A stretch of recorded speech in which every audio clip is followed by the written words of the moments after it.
નમસ્કાર. ભાજપની પોલ ખોલી નાખી.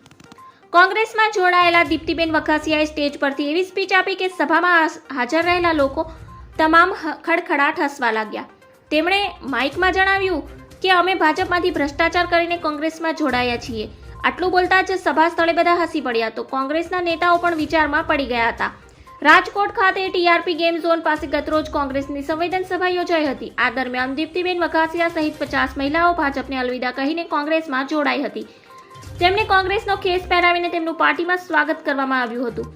અમે ભ્રષ્ટાચારમાં ભાજપમાં કરીને આવ્યા છીએ એવું બોલતા જ તેઓ સોશિયલ મીડિયા પર વાયરલ થઈ ગયા. હવે સવાલ એ થાય છે કે શું દીપ્તિબેન ભાજપના ભ્રષ્ટાચારથી કંટાળીને અમે કોંગ્રેસમાં જોડાયા છીએ એવું બોલવા જતા હતા કે પછી ખરેખર અહીં હતું એ હોઠે આવી ગયું.